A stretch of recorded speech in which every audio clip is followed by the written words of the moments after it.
Chapter 21. The Attack. As soon as Silver disappeared, the captain, who had been closely watching him, turned towards the interior of the house, and found not a man of us at his post but Gray. It was the first time we had ever seen him angry. "Quarters!" he roared, and then, as we all slunk back to our places, "Gray," he said, "I'll put your name in the log. You've stood in your duty like a seaman. Mr. Trelawney, I'm surprised at you. Sir Doctor, I thought you had worn the king's coat. If that was how you served the Fontenoy, sir, you've been better in your berth." The doctor watched were all back in the loopholes, and the rest were busy loading the spare muskets, and every one with a red face, you might be certain, and flea in his ear, as the saying is. The captain looked for a while in silence. Then he spoke. "My lads," said he, "I've given Silver a broadside. I pitched it in red hot on purpose, and before the hour's out, as he said, we shall be boarded. We're outnumbered, I needn't tell you that, but we fight in shelter, and a minute ago I should have said we fought with discipline. I've no manner of doubt that we can drop them, if you choose." Then he went the rounds and saw, as he said, that all was clear. On the two short sides of the house, east and west, there were only two loopholes. On the south side, where the porch was, two again, and on the north side, 5. There was a round score of muskets for 7 of us. The firewood had been built into 4 piles. Tablets, you might say, went about the middle of each side, and on each of these tablets some ammunition and 4 loaded muskets were laid ready to the hands of the defenders. In the middle the cutlass lay ranged. "Toss out the fire," said the captain. "The chill is past, and we mustn't have smoke in our eyes." The iron fire basket was carried boldly out by Mr. Trelawney, and the embers smothered among sand. "Hawkins hasn't had his breakfast. Hawkins, help yourself, and back to your post to eat it," continued Captain Smollett, lively. "Now, my lad, you'll want it before you've done. Hunter, serve out a round of brandy to all hands."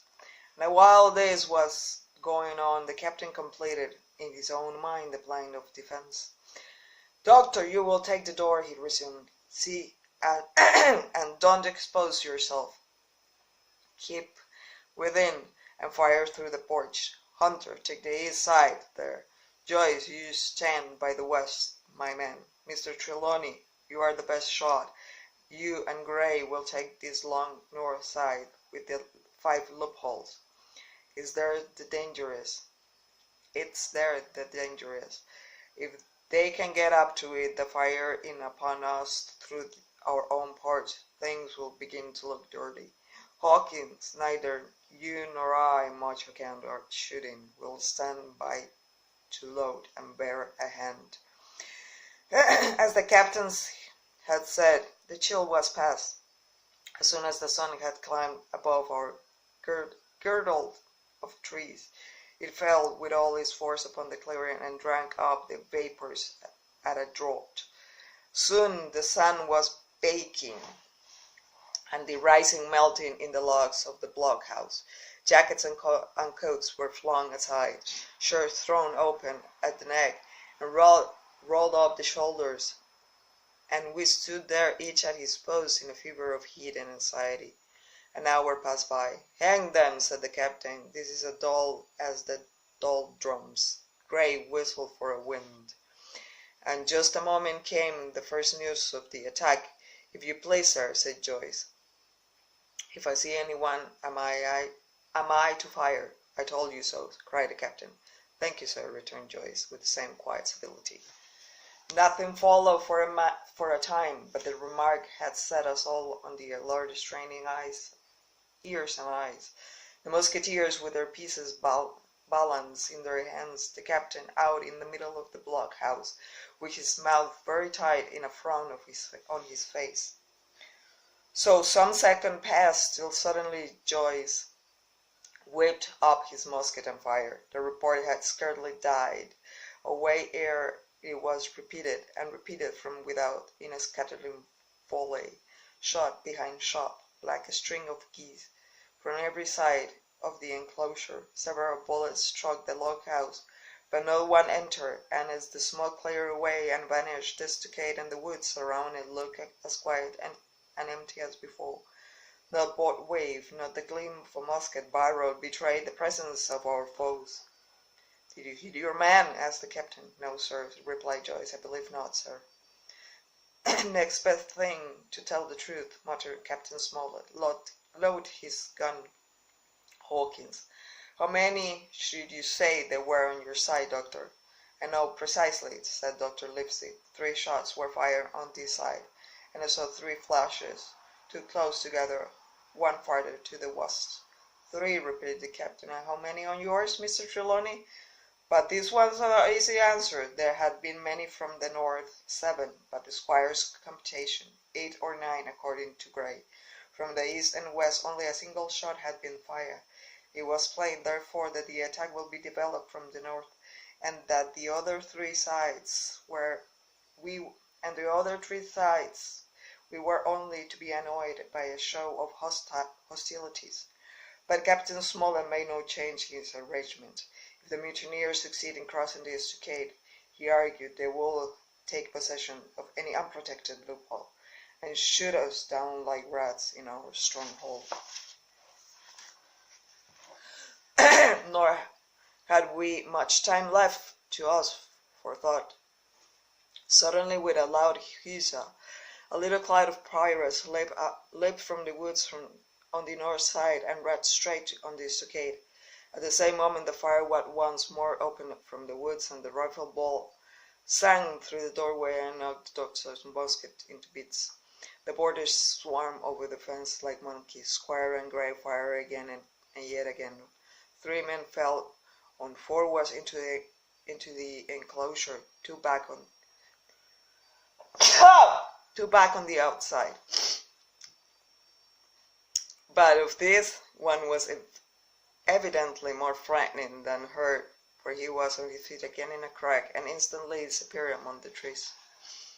2 had beat the dust, 1 had fled, 4 had made good their footing inside our defenses, while from the shelter of the woods 7 or 8 men, each evidently supplied with several muskets, kept up a hot though useless fire on the log house. The 4 who had board made straight before them for the building, shooting as they ran, and the men among the trees shouted back to encourage them. Several shots were fired, but such was the hurry of the marksmen that not one appears to have taken effect. In a moment the 4 pirates had sworn up the mud and were upon us. The head of Job Anderson, the boatswain, appeared at the middle loophole. "At 'em! All hands!" he roared in a voice of thunder. At the same moment another pirate grabbed Hunter's musket by the muzzle, wrenched it from his hands, plucked it through the loophole, and with one stunning blow laid the poor fellow senseless on the floor. Meanwhile a 3rd, running unharmed all around the house, appeared suddenly in the doorway and fell with his cutlass on the doctor. Our position was utterly reversed. At a moment since we were firing under cover at an exposed enemy. Now it was we who lay uncovered and could not run a blow. The log house was full of smoke, to which we owed our comparative safety. Cries and confusion, the flashes and reports of pistol shots and one loud gun rang in my ears. "Out, lads, out, and fight 'em in the open! Cutlasses!" cried the captain. I snatched a cutlass from the pile, and someone, at the same time snatching another, gave me a cut across the knuckles, which I hardly felt. I dashed out the door into the clear sunlight. Someone was close behind, and I knew not whom. Right in front, the doctor was pursuing his assailant on the hill, and just as my eyes fell upon him, beat down his guard and sent him sprawling on his back with a great slash across the face. "Round the house, lads, round the house," cried the captain, and even in the hurly-burly I perceived a change in his voice. Mechanically I obeyed, turned eastwards, and with my cutlass raised ran around the corner of the house. Next moment I was face to face with Anderson. He roared aloud, and his anger went up above his head, flashing in the sunlight. I had no time to be afraid, but as the blow still hung impending, leaped in a trees upon one side, and missing my foot in the soft sand, rolled headlong down the slope. When I had first sailed from the door, the other mutineers had been already swarming up the palisade to make an end of us. One man in a red nightcap, with his cutlass in his mouth, and even got upon the top of thrown a leg across. Well, so short had been the interval that when I found my feet again all was in the same posture, the fellow with the red nightcap still half-way over, another still just showing his head above the top of the stockade, and yet in this breath of time the fight was over and the victory was ours. Gray, following close behind me, had cut down the big boatswain ere he had time to recover from his lost blow. Another had been shot at the loophole in the very act of firing into the house, and now lay in agony, the pistol still smoking in his hand. A third, as I had seen, the doctor had disposed of a blow. Out of the four who had scaled the palisade, one only remained unaccounted for, and he, having left his cutlass on the field, was now clambering out again in the fear of death upon him. "Fire! Fire from the house!" cried the doctor, "and you, lads, back into cover." But these words were unheeded. No shot was fired, and the last boarder made good his escape, and disappeared with the rest into the wood. In 3 seconds nothing remained of the attack party but the 5 who had fallen, 4 on the inside and 1 on the outside of the palisade. The doctor and Gray and I ran full speed for shelter. The survivors will soon be back where they had left their musketeers, and at any moment the fire might commence. The house was by this time somewhat clear of smoke, and we saw at a glance the price we had paid for victory. Hunter lay beside his loophole stunned. Joyce by his shot through the head, never to move again, while right in the center the squire was spotting the captain, one as pale as the other. "The captain's wounded," said Mr. Trelawney. "Have they run?" asked Mr. Smollett. "All that could, you may be bound," returned the doctor, "but there's 5 of them will never run again." "5!" cried the captain. "Come, that's better. 5 against 3 leave us 4 to 9. That's better odds than we had at starting. We were 7 to 19 then, or thought we were. That's a bad to bear." The mutineers were soon only 8 in number, for the man shot by Mr. Trelawney on board the schooner died the same evening of his wound. But this was, of course, not known till after the faithful party. Not known till after by the faithful party.